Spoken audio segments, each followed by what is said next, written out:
Bonjour à tous, bienvenue sur un petit tutoriel Nova qu'on va dédier aujourd'hui à une thématique purement DAO, qui est celle des symboles main libre. C'est quoi les symboles main libre? Eh bien, c'est le fait de dessiner à main levée un mouvement à la souris qui va appeler une fonction particulière de la même manière que lorsque vous utilisez un raccourci clavier.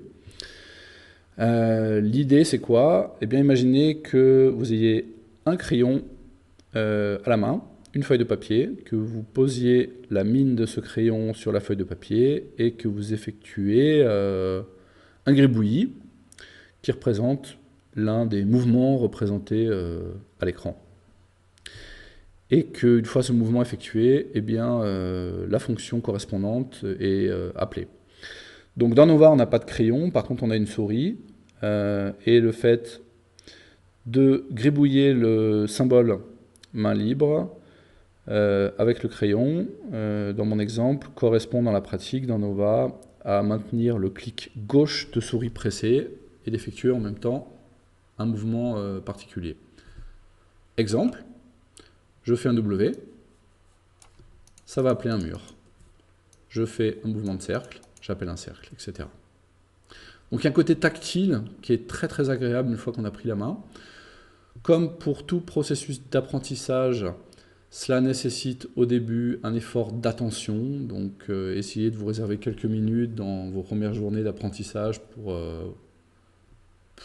prendre la main pour vous approprier les symboles main libre. Une fois que la phase d'apprentissage est passée, c'est vraiment très très agréable à utiliser. On a quelques utilisateurs qui sont récalcitrants pour au moins deux raisons à l'utilisation des symboles main libre. Mon objectif aujourd'hui, c'est de vous motiver à l'utiliser, et pour ça, je vais vous présenter, pour commencer, les contre-arguments donc aux points qui sont souvent relevés par nos utilisateurs qui ne souhaitent pas utiliser les symboles main libre. Premier point, la documentation. Elle était par le passé parfois imprécise, peu équivoque. On essayait de faire un effort d'actualisation. Donc maintenant, on vous propose plusieurs variantes pour les symboles main libre. Et en premier, on vous propose toujours la variante la plus simple et la moins équivoque, c'est-à-dire celle avec laquelle vous avez le moins de chances d'exécuter, on va dire, le symbole main libre non souhaité. Et donc bien d'appeler la fonction avec le plus de succès possible. Voilà, donc le message c'est mettez vos anciennes versions de fiches techniques 1.0 à la poubelle, allez chercher par téléchargement la dernière version et basez-vous sur cette dernière version pour travailler vos symboles main libre. Le deuxième point, en défaveur de l'utilisation des symboles main libre, c'est que parfois on est en train de travailler sur le projet, on fait un mouvement à la souris, on ne fait pas gaffe, on laisse le doigt sur le curseur gauche et hop, on exécute une fonction qui n'a pas été souhaitée. Donc ça peut être agaçant. Alors, je vous invite à faire la chose suivante, allez dans les extras options. Dans la rubrique CAO dessiné, vous trouverez l'option qui vous permet de désactiver ou d'activer les symboles main libre. Laissez-les activer. Par contre, choisissez une couleur bien flashy, genre magenta, avec une épaisseur maximale. De cette manière, la prochaine fois que vous exécuterez un symbole main libre de manière volontaire ou involontaire, eh bien, ça sera mis en évidence à l'écran. Voilà pour cette petite introduction. Eh bien, on va passer à la pratique. Je vais essayer de vous montrer, on va dire, mes symboles main libre préférés. C'est subjectif, hein, mais c'est ceux que j'utilise vraiment sans arrêt. Ils sont simples à utiliser.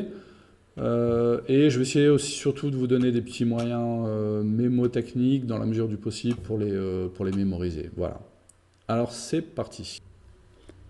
J'ai affiché en magenta mes fonctions préférées.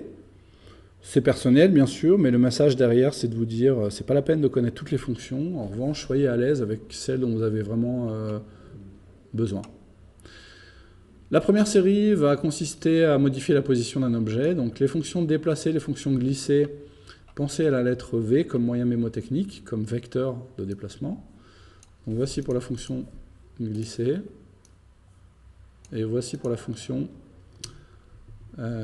pardon, D'abord, c'était la fonction déplacer, et maintenant la fonction glisser. Pour les fonctions tourner et miroir, on va mettre en jeu plutôt des modifications angulaires, donc on va décrire des mouvements de rotation.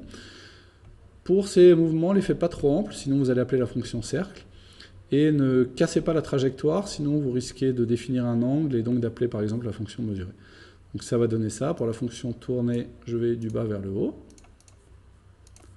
Et pour la fonction miroir, je vais du haut vers le bas. La série suivante concerne la fonction coupe et différents cadrages de zoom. Donc pensez cadre, c'est-à-dire en mouvement en L, en équerre, en rectangle. Alors, pour la fonction cadrage de zoom, le moyen mémotechnique que j'ai trouvé, c'est la lucarne, comme ceci. Voilà. Pour la deuxième fonction, je vais effectuer un U à l'envers, de la droite vers la gauche, donc un mouvement, on va dire, plutôt englobant. Pour la fonction zoom dessin total. Et si je fais la même chose de la gauche vers la droite, c'est comme si je commençais à dessiner le cadre d'une coupe pour appeler la fonction coupe 3D. Voilà.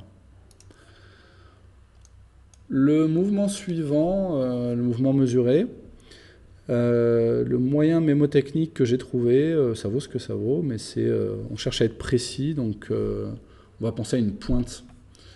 Dans la pratique, je vais effectuer un espèce de chapeau chinois vertical, comme ça. Voilà. Et pour finir, ma fonction préférée, qui va consister à annuler une série d'actions. Le moyen mémotechnique, c'est imaginer que vous lisez un document, vous voulez revenir en arrière, donc vous tournez les pages, comme ça, de la droite vers la gauche, ici, tac. C'est tout pour aujourd'hui, à très bientôt.